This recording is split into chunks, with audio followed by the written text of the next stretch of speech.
Good morning అండి. సాంఘిక సంస్కరణ ఉద్యమంలో భాగంగా లాస్ట్ క్లాస్లో రెండు చిన్న టాపిక్లు చర్చించుకున్నాం.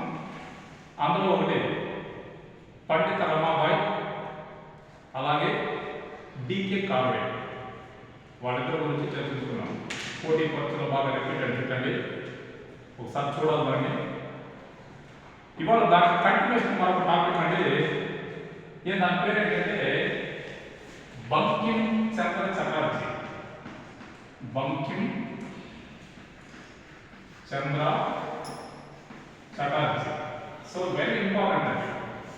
మనం పోటీ పరీక్షల్లో బాగా రిపీటెడ్ బిట్. ఈ టాపిక్లో చిన్న టాపికే కానీ పోటీ పరీక్షలు బాగా అడిగిన బిట్టు, మీకు కూడా బాగా తెలిసే ఉంటున్నది.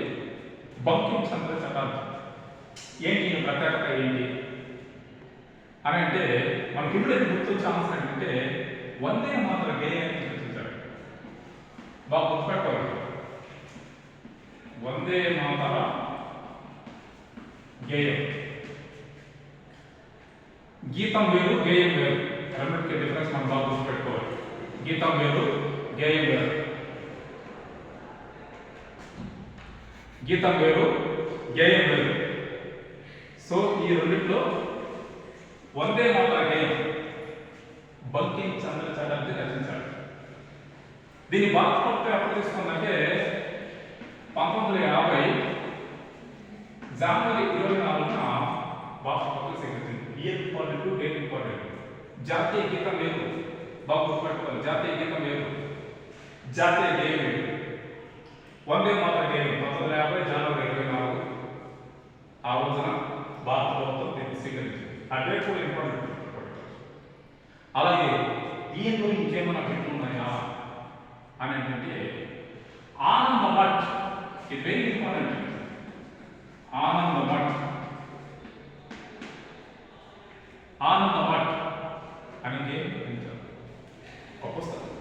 ఇందులో సన్యాసుల తిరుగుబాటు, సన్యాసుల తిరుగుబాటు వాళ్ళ గురించి ప్రశ్నించారు. నెంబర్ ఆఫ్ పోటీ పరీక్షలు ఏపీ కేసులో ఒక ట్రెండ్ అన్నమాట. ఈ పుస్తకం ఆనంద మఠ్ అనే పుస్తకం రచించింది ఎవరు? అందులో సన్యాసుల తిరుగుబాటు ఏ పుస్తకం మనకి ఏపీ సెట్ కానీ యూజీసీ నెట్ కానీ ఆ ఎగ్జామ్స్ రాసినప్పుడు ఇలాంటి ట్విస్ట్ ప్రశ్నలు అడుగుతుంటారు. సన్యాసుల తిరుగుబాటు ఎవరు? ఈ సన్యాసులు అంటే మనకు సిపాయి తిరుగుబాటు జరిగినప్పుడు ఇదొక టీం అన్నమాట. బ్రిటిష్ వాళ్ళకి వ్యతిరేకంగా వీళ్ళు కూడా అందులో పార్టిసిపేట్ చేశారు. అలా పార్టిసిపేట్ చేశారని చెప్పేసి ఆనంద మఠ్ అనే పుస్తకంలో బంకిం చంద్ర చటర్జీ, బకిం కదండి, బంకిం చంద్ర చటర్జీ ఆనంద మఠ్ అనే పుస్తకంలో సన్యాసుల తిరుగుబాటు గురించి వివరించారన్నమాట. So very important. పోటీ పరీక్షలు బాగా అడిగారు, ఒకసారి మనం గుర్తుపెట్టుకోవాలి. ఈ గేయం రచించాడు. అలాగే ఈయన ప్రధాన అంశాలు ఎవరు, ఈయన ఎవరి గురించి ఫాలో ఉన్నారంటే కేశవ్ చంద్రసేన్.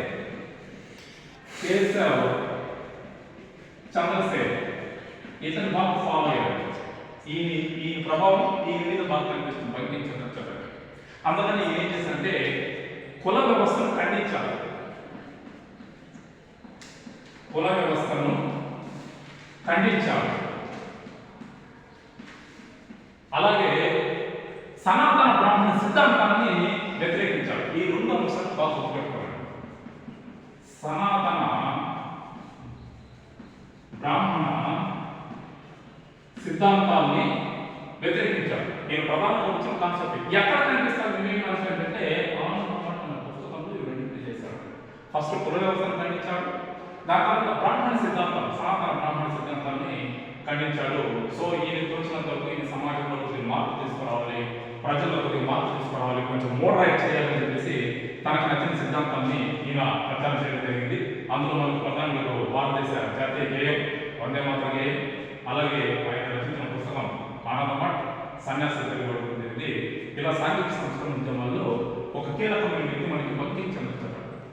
కాకపోతే సమాజాన్ని మార్పు చేయాలని చెప్పి చాలా మంది సోషల్ రిఫార్మర్స్ వచ్చారు. కానీ వాళ్ళకు వ్యతిరేకంగా కొంతమంది ఉద్యమాలు చేశారు. ఏమిటంటే వీళ్ళన్నీ చేస్తున్న తప్పు, భారతీయ సమాజం కలుషితమైపోతుంది అని చెప్పి వాళ్ళకు వ్యతిరేకంగా మరికొంతమంది వచ్చారు. వాళ్ళు ఏమంటారంటే సనాతన సాంఘిక సంస్కరణ ఉద్యమకర్తలు ఉంటారు. సనాతన అంటే సాంప్రదాయ సిద్ధాంతం అలాగే ఉండాలి అని వచ్చిన వాళ్ళు ఉన్నారు. వాళ్ళిద్దరూ కొంతమంది ఉన్నారు. వాళ్ళ గురించి నెక్స్ట్ వీడియోలో ఒకసారి కలుద్దాం. Thank you.